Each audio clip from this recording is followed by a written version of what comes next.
హౌస్లో ఉన్న 50 మంది గురించే కాదు, ఈ రాష్ట్రంలో ఉన్న 5 లక్షల మంది ప్రజలు కూడా దీని గురించి చూస్తున్నారు.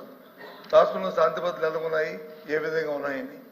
సభ్యులు అడిగిన ప్రశ్నకి వచ్చి సూటిగా సమాధానం చెప్పకుండా దానికి వారు వచ్చి బాధ్యత కాకుండా అబాధ్యతగా వారు వచ్చి రాజకీయ ఉపన్యాసం కోసం, రాజకీయ అద్దె కోసం చేస్తున్న ఈ నేపథ్యంలో ముఖ్యంగా మేమే కాదు అధ్యక్ష, ప్రభుత్వంలో ఉన్న నేనైతే చదివా ఇక సందర్భం అయినా కాకపోయినప్పటికీ సొంతంగా ఉన్న ప్రభుత్వంలో డిప్యూటీ సీఎం గారు కూడా రాష్ట్రంలో శాంతి భద్రతలు క్షీణించాయనే విషయాన్ని కూడా చెప్పిన విషయాన్ని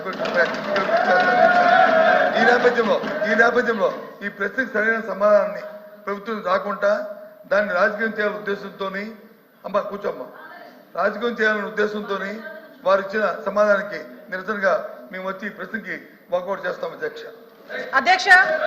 అధ్యక్ష సభలో వాస్తవాలు వినే ఓపిక లేక వాకౌట్ చేస్తున్నారు. సభలో వాళ్ళు చేసిన దౌర్భాగ్యాలు వినే ఓపిక లేక సహించలేక వాకౌట్ చేస్తున్నారు. నిజంగా దమ్ముంటే నుంచోమనండి, ఆయన అడిగిన దానికి సమగ్ర సమాధానం చెప్తా నేను. మేడం కూర్చోమనండి సార్, మేము సమాధానం చెప్తాము. వెళ్ళిపోతామని మాట్లాడటం ఏంటి సార్? ఇప్పుడు అనాలి షేమ్ అని. మేడం మీరు 1 మినిట్ మీరు బాధ్యత గల మంత్రి అయి ఉండి దమ్ము ధైర్యం అనేది మాట్లాడటం కరెక్ట్ కాదు. దమ్ము ఏంటి ఇదేనా? క్షమించండి ప్లీజ్